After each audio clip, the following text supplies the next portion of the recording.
This week we're going to start the chapter on energy resources, and that is the title of it in your textbook.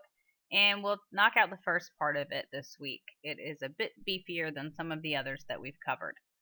The chapter is focused on presenting you with the energy use that we see today, um, as well as environmental effects of energy consumption. Again, this is environmental geology, so we're going to learn about the geology of some of those resources, and then we're going to look at some of the environmental impacts of the fact that we consume these different sources.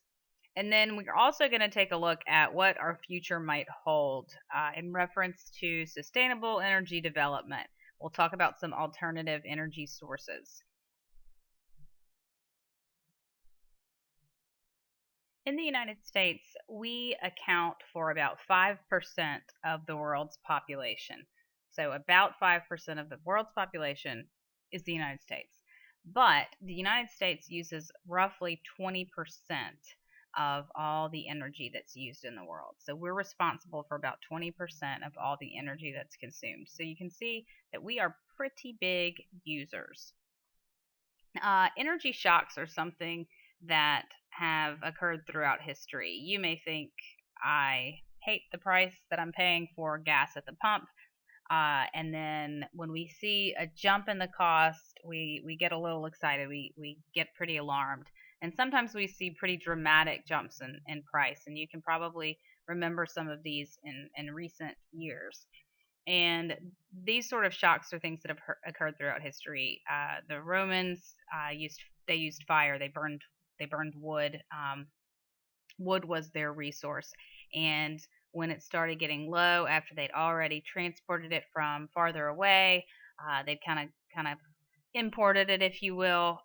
When their own supplies ran low, they then started looking for an alternative source, and so we're seeing that with current times, where we have started to realize that if what we're using now is not gonna work forever, if the cost is gonna go up, then maybe we need to start considering alternative sources.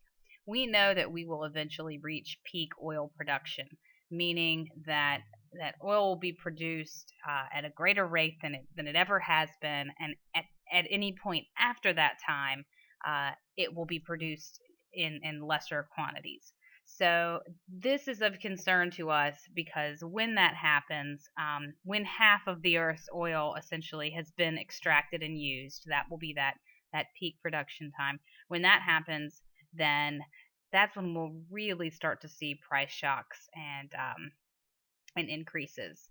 And so that's something that we're particularly interested in, because that's when it will get much more expensive even than now. And that's something that will happen. We in fact will get to the point when half of our soil has been extracted and used. And so when that happens, we want to have thought about those price shocks and what else we can do in advance.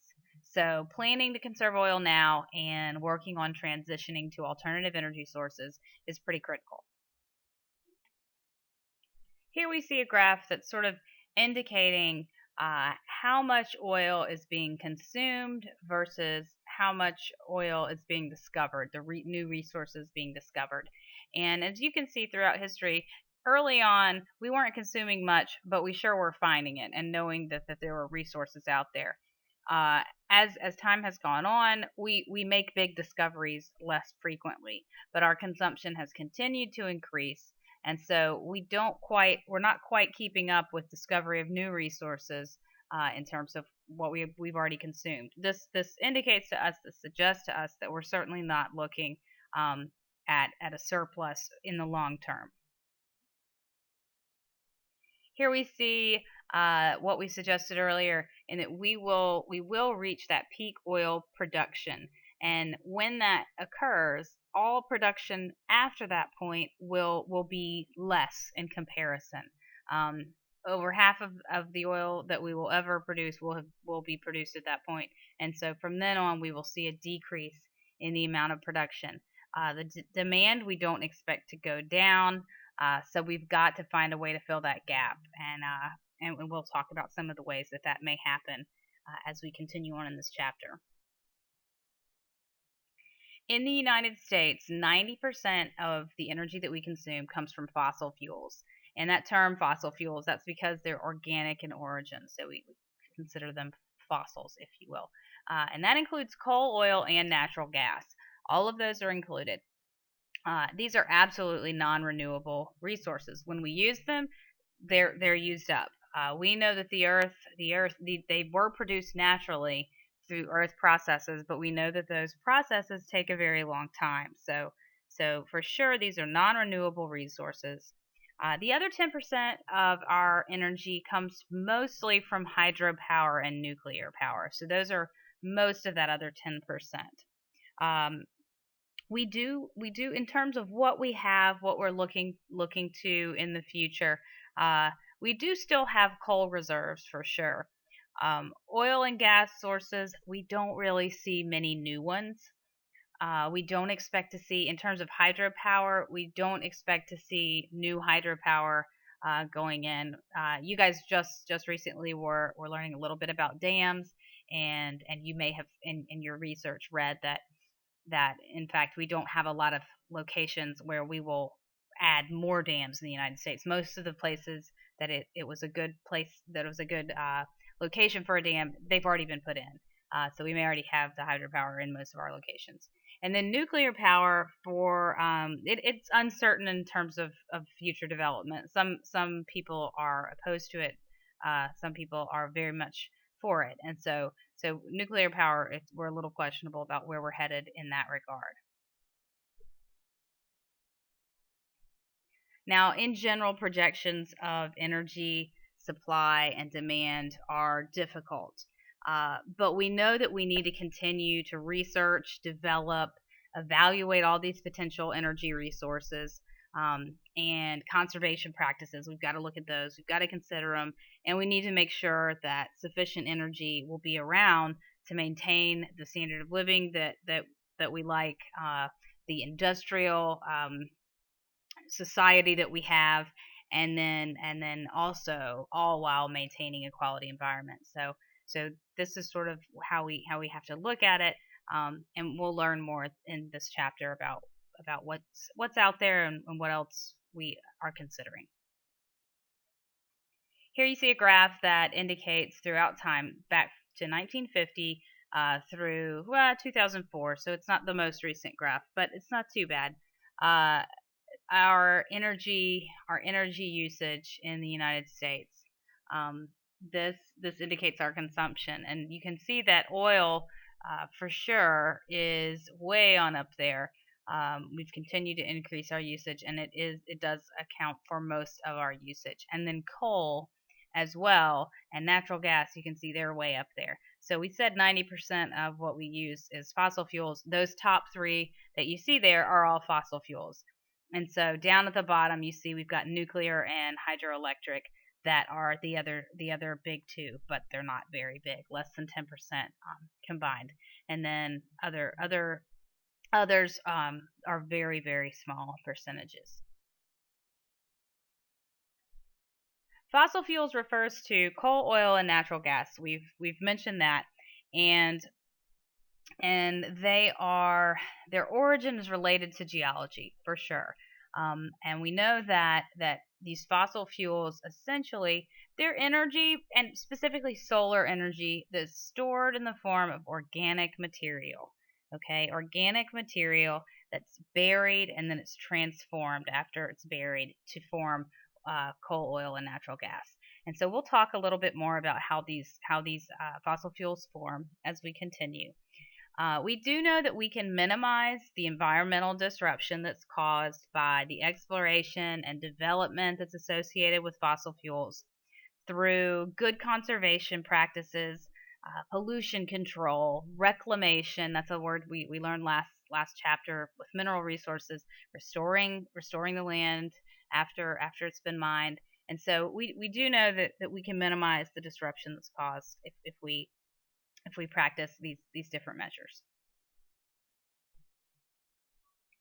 Coal accounts for about 20% of our energy consumption in the United States. We said that fossil fuels account for about 90%, and specifically coal is about 20% of that. let's talk a little bit about the formation of coal, how that works. It's definitely geology related.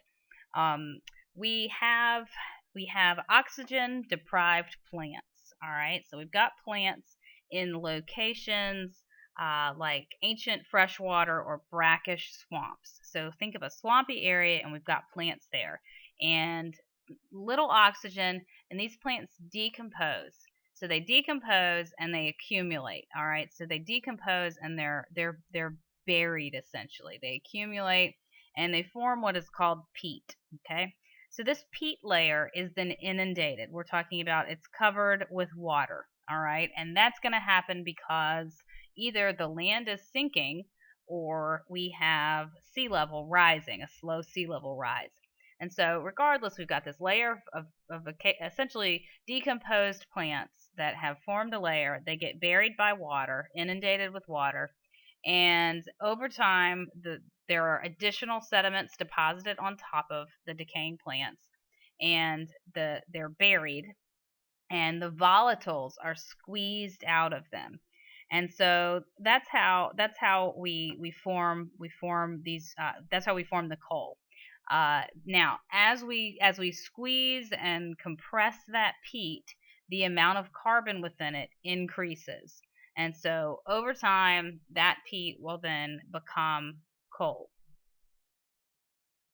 Here we sort of see that burial process. You can see you've got peat where we have a swampy area, and we've got plants that decompose, and they accumulate in this layer called peat.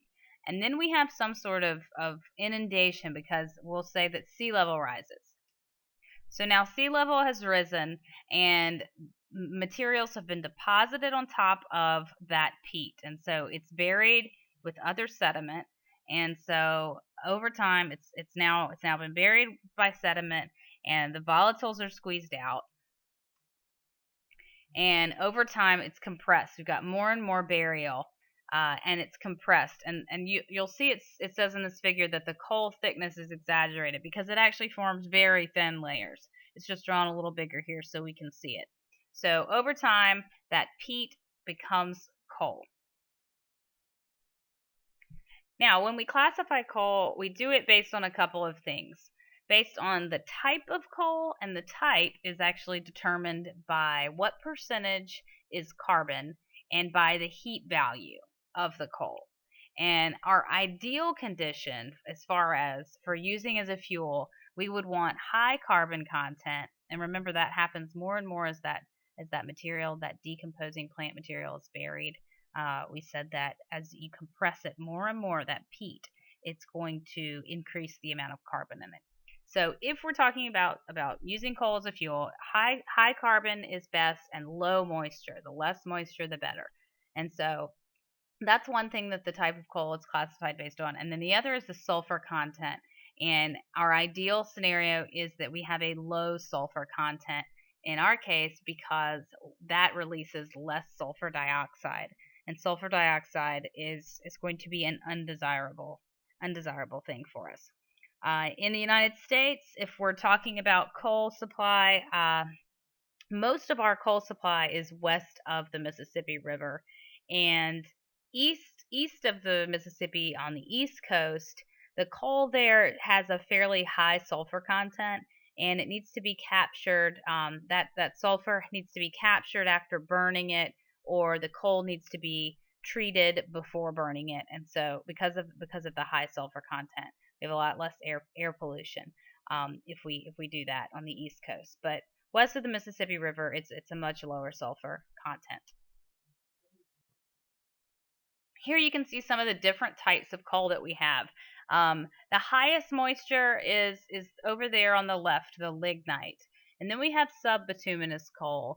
And then we have bituminous coal. And bituminous coal has a very high heat content, and it's got a high carbon content, and it's a very desirable coal to have when it's low sulfur. And then over there on the right, the far right, we've got anthracite.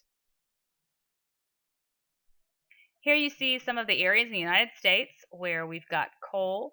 You can see the different varieties of coal that we have in the various locations.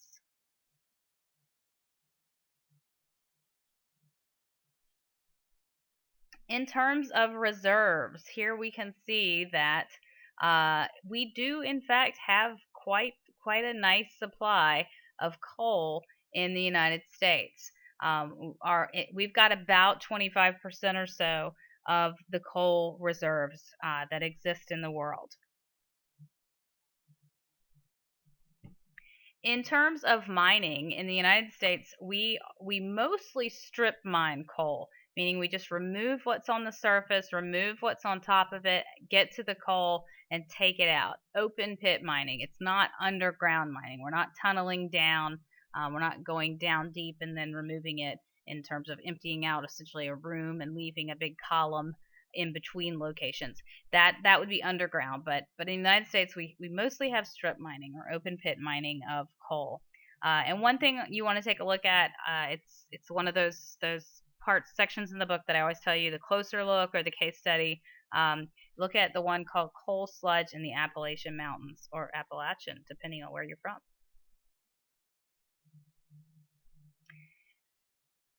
Impacts of coal mining are many, but it does depend on the region.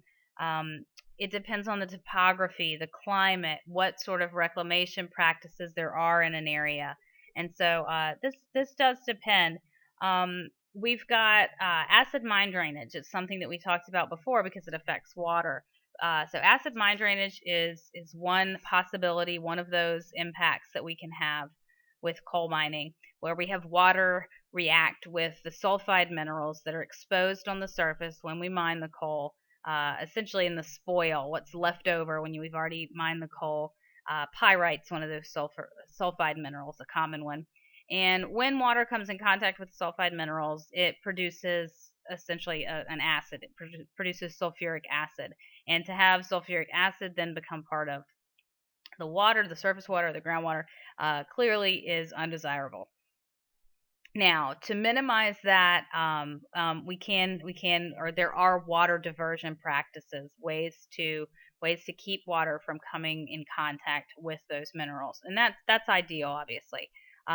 Obviously, this is also going to be a worse problem in wet areas. If you have a drier area, there's going to be less rain, there's going to be less contact with those minerals, and so then less acid mine drainage as a result. But then drier areas are also more sensitive to other things like exploration or road building. Some of the things that would affect the land in an arid environment a little bit more. The federal government regulates what sort of reclamation is required. And so in the United States, there are guidelines that govern strip mining. So when an area is mined, essentially the mining has to involve separating the soil from the overburden, and the topsoil is then essentially put aside, and then it is put back after the mining has been done.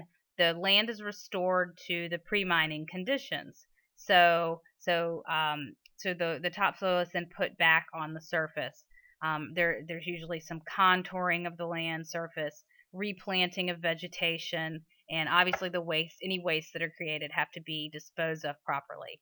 Additionally, the agricultural land is restricted. It's protected from being mined for coal.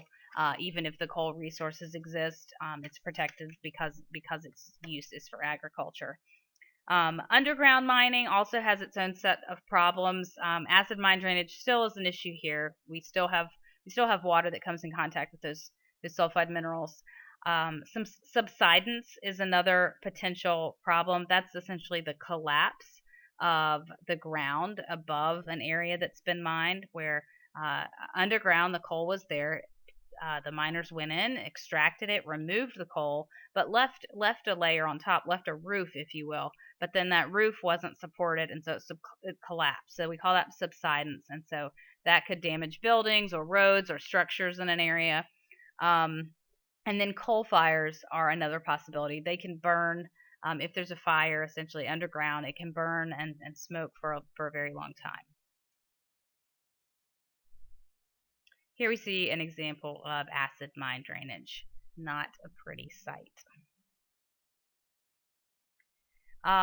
We may see a bit more coal use because of pressure from oil and gas, any shortages in that area where we may see a little bit more of an emphasis on coal.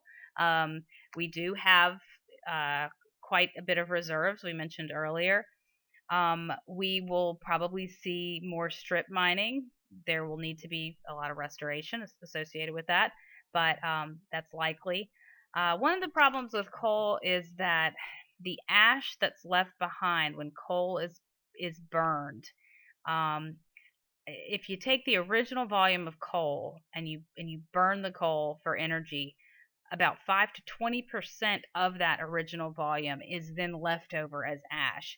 And that ash has to be disposed of in a landfill because it's hazardous. So it has to be landfilled. So that's actually a decent amount of waste. Most of that ash then has to be disposed of. We also know that burning coal releases carbon dioxide, and carbon dioxide is one of those greenhouse gases.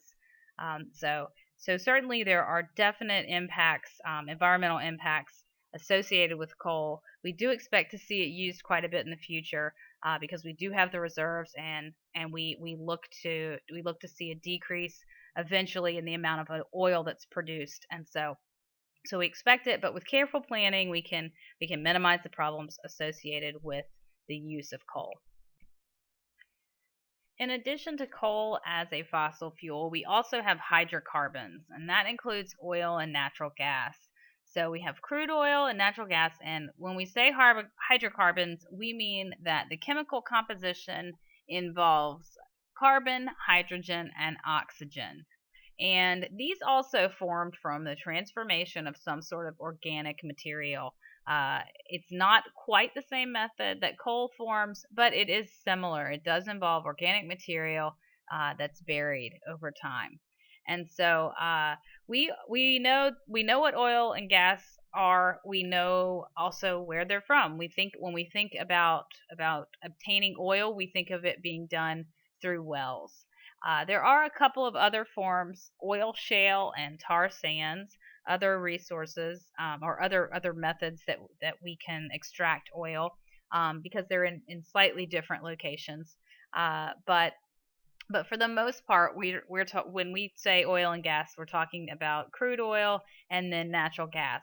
Natural gas is primarily methane. About 80% of natural gas is methane, and you've heard of some of the other natural gases, like ethane, propane, butane.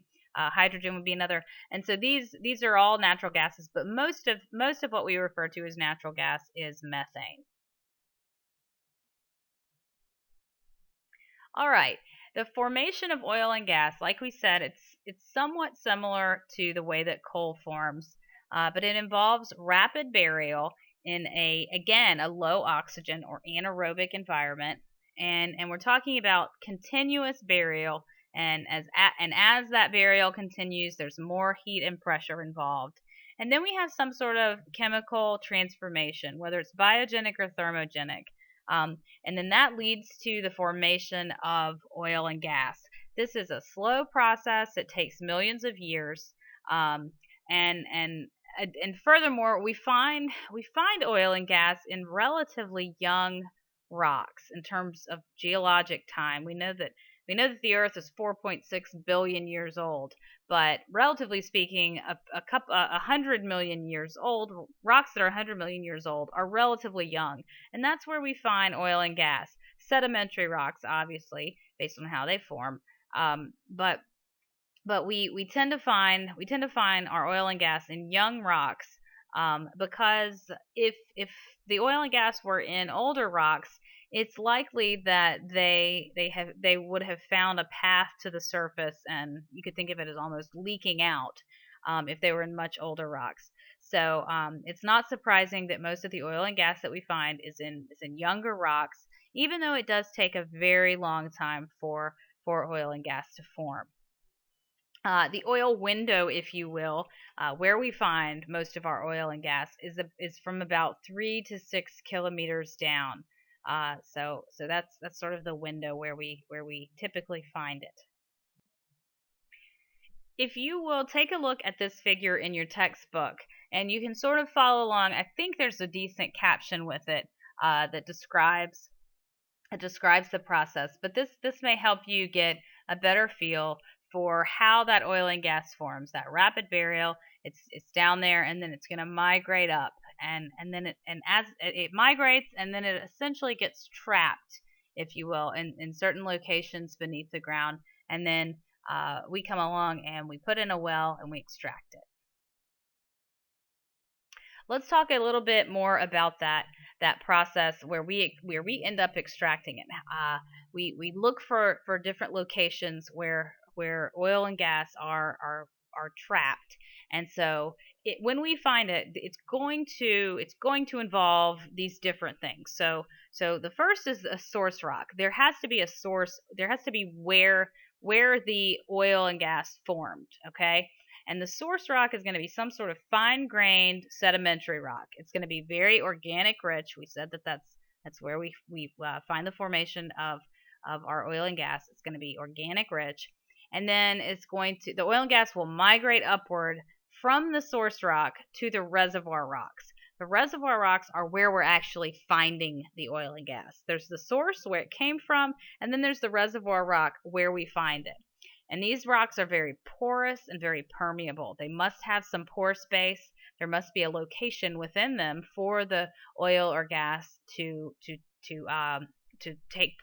up space. There has to be a way that they have migrated through these rocks, so they're porous and permeable.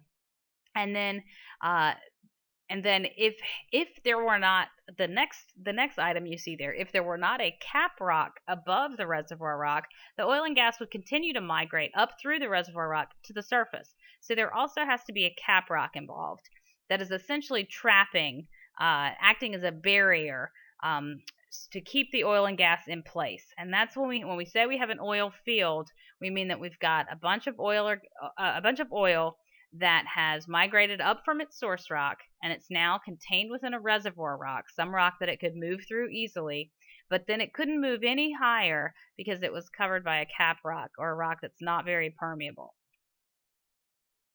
We're going to look at some scenarios, ways that this could happen.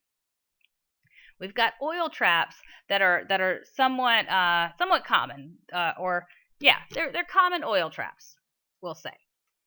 The first here is an anticline, and that means that we've got some sedimentary rocks, and sedimentary rocks are deposited in horizontal layers originally.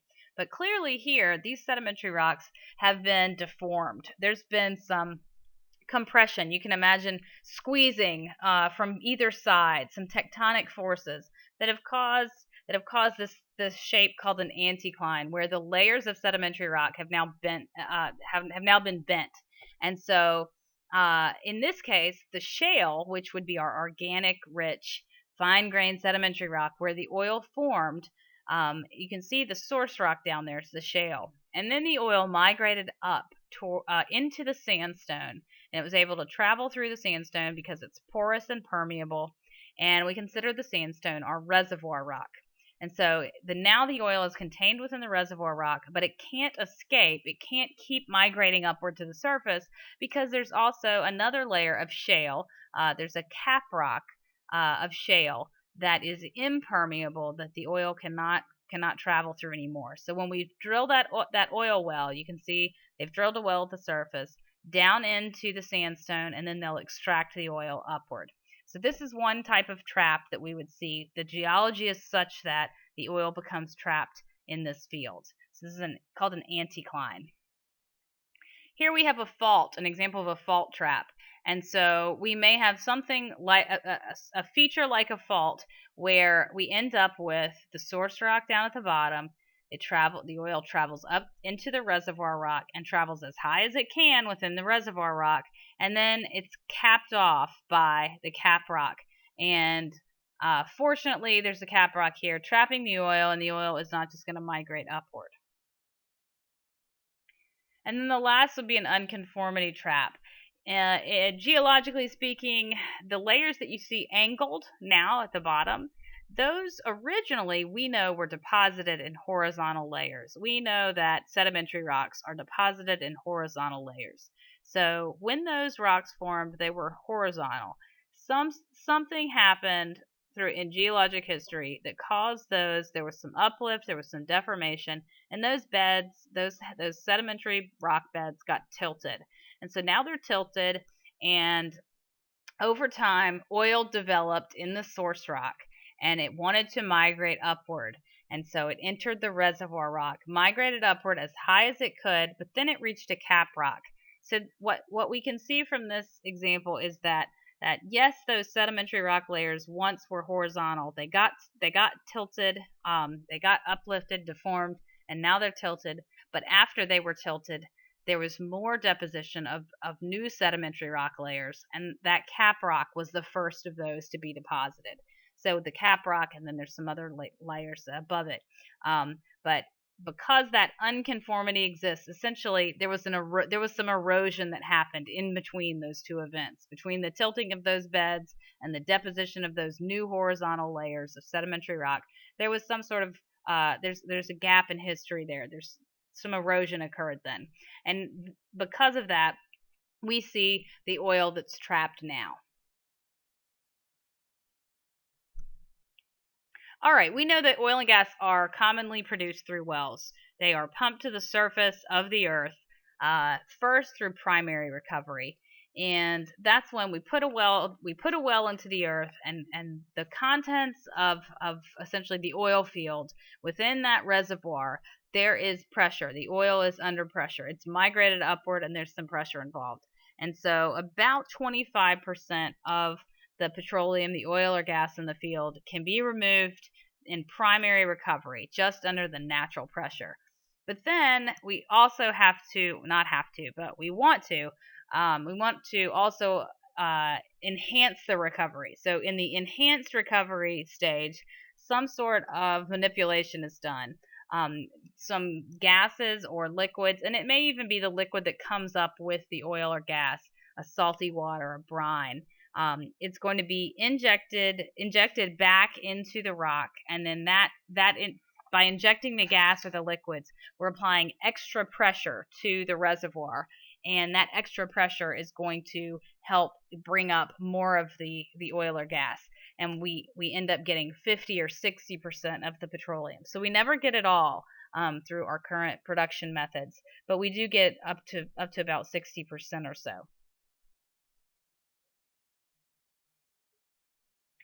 All right, so where do we find oil and gas?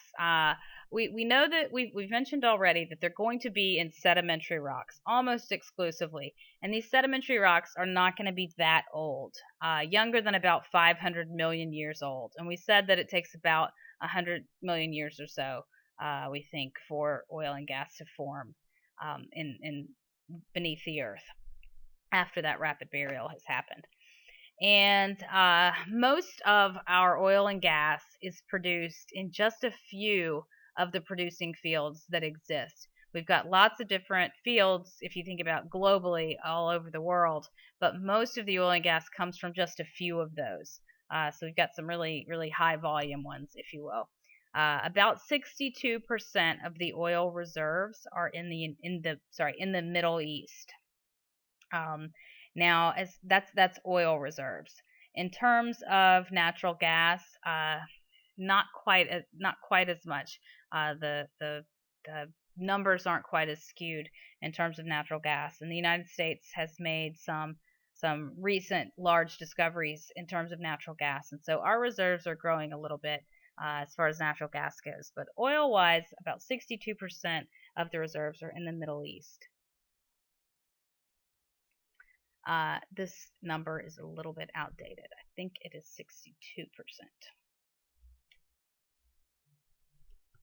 62%. We just mentioned that we've got some newer recent large discoveries of natural gas. We think that our reserve for natural gas will last us about 100 years at our current rates of consumption. There's still a high percentage of the reserves in Russia and the Middle East. Natural gas is a cleaner fuel than oil and coal are. Recent developments we have are other sources rather than the traditional pumping it up from a well.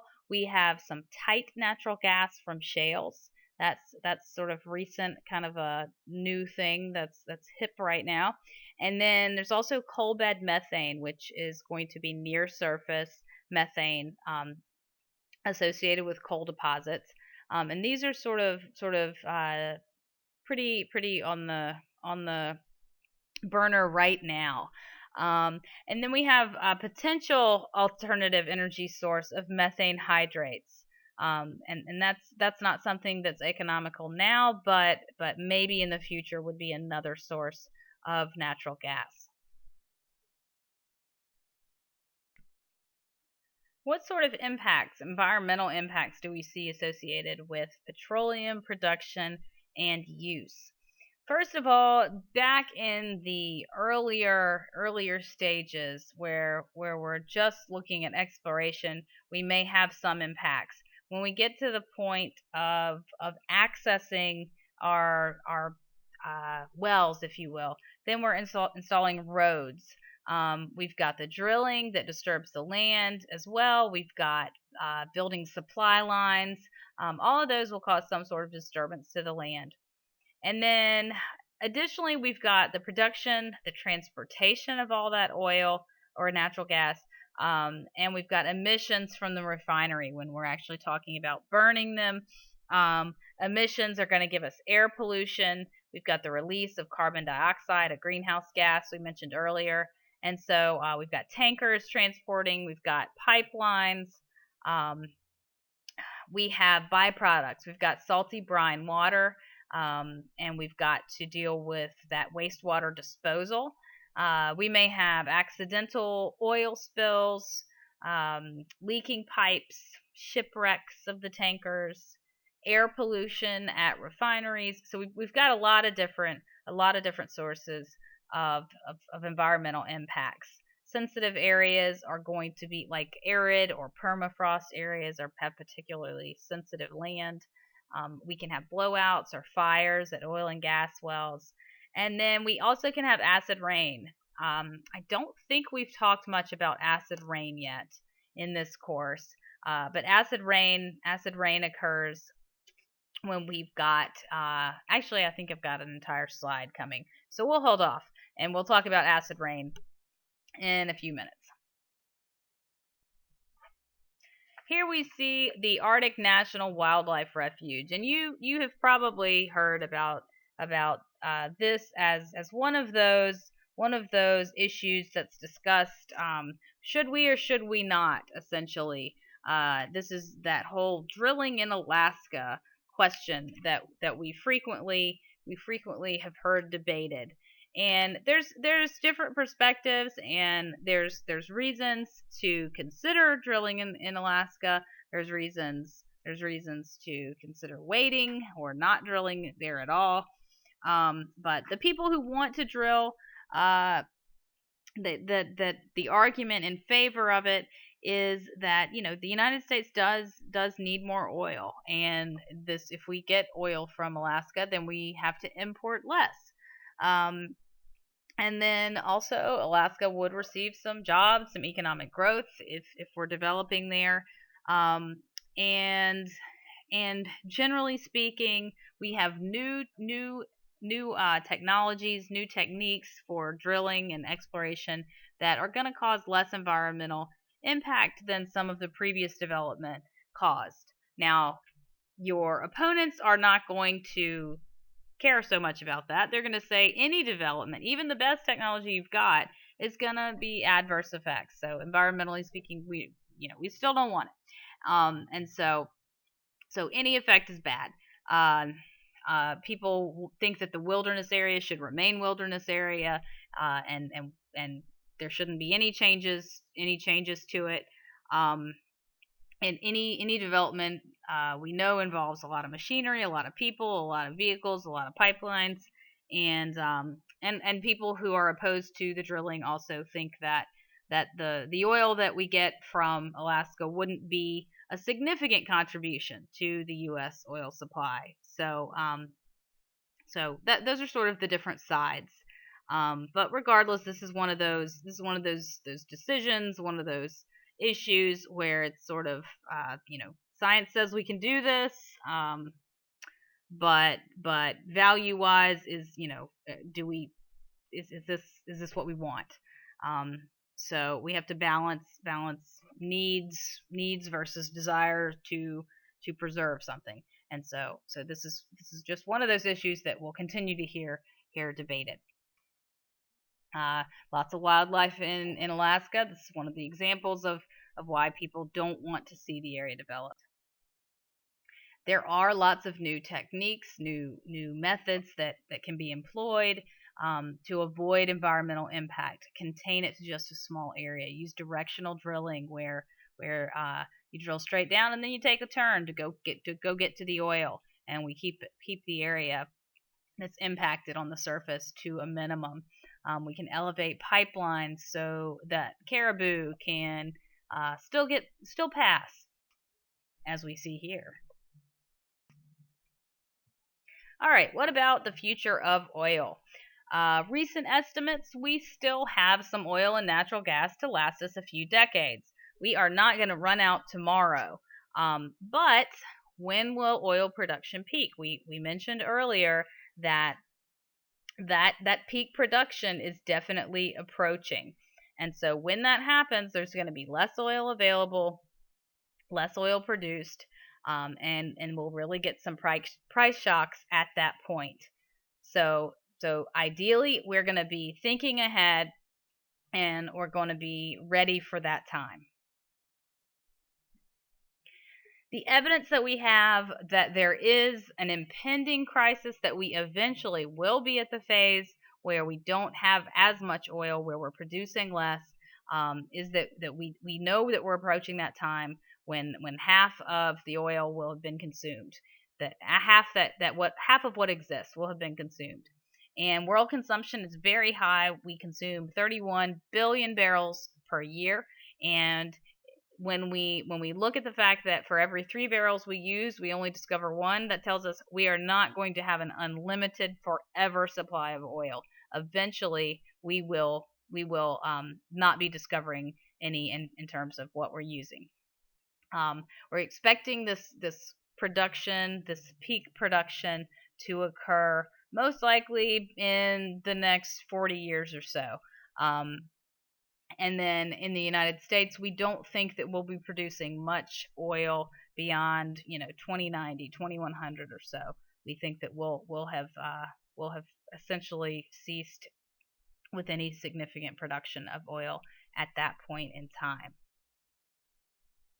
Now, responses to these projections about this peak production getting closer. One thing we can do is we can educate, make sure people are aware of the fact that this time is in the future, and it's not too distant. And then we want to think about developing new energy resources before that time period comes. And so lots of the discussions that we have now in terms of policy is that we want to promote our conventional energy resources, but we're looking more on relying on foreign countries less.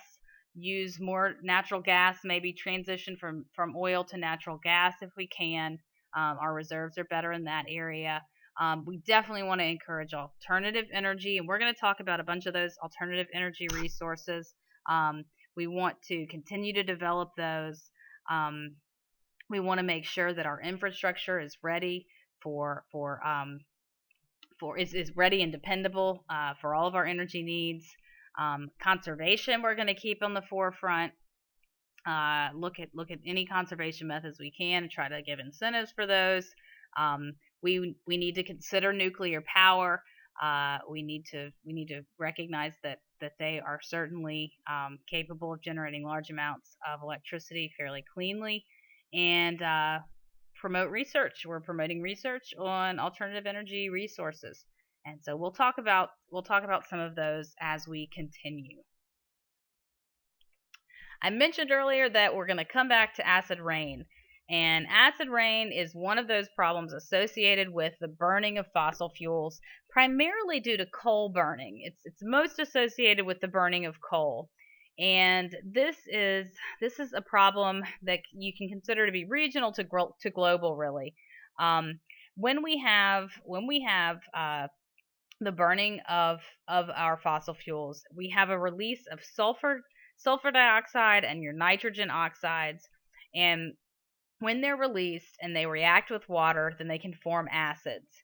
And acids are, as we know, a pH of less than 5.6 or so. That's the sort of pH we get when these oxides react with water. And 7 is neutral, right? You remember learning the pH scale. 7 is neutral. And so when we have acidic water falling from the sky, essentially, falling from the sky, then we will have various negative impacts. The impacts depend on where you are, whether or not the natural soils, the bedrock, the water that already exists, um, whether or not it contains materials that can buffer the acids, essentially neutralize the acids. Um, if you have rocks rich in calcium carbonate, also called calcites, the mineral calcite, if you have rocks that's rich in calcium carbonate, then it's going to neutralize the acids, and it wouldn't be such a problem in those areas. But not all areas are capable of withstanding much acid rain. And acid rain can cause damage to vegetation, to lakes, to ecosystems, I should say, within a lake, and then structures like buildings, for example. If we have buildings made, or sorry, monuments, that sort of thing, or buildings made of certain stones, they're going to be weathered significantly by contact with acid. And so this slightly acidic rainwater that, or not even slightly acidic, fairly acidic rainwater that we can have as a result of burning fossil fuels is a significant problem. Here you can see the concept, how this works. We've got these the release of these of the the nitrogen oxides and the sulfur dioxide as we burn the fossil fuels. Um, we have reactions that take place that turns those with water, that turns those into acids. And so we've got acid rain, sulfuric acid and nitric acid falling down to the ground, affecting the little fish in the pond we see there, um, affecting the land, affecting, there's, you see a building, and those materials, the stone, may be weathered away. And so you can see sort of the cycle that occurs. Here we see where acid rain fits on the pH scale. We know that acids are on the lower end, right, to the left of the 7, and we can see some examples there.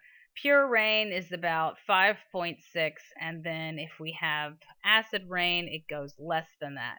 And so notice an isolated case of acid rain, it's about 1.4, it looks like, which is more acidic than lemon juice, more acidic than vinegar.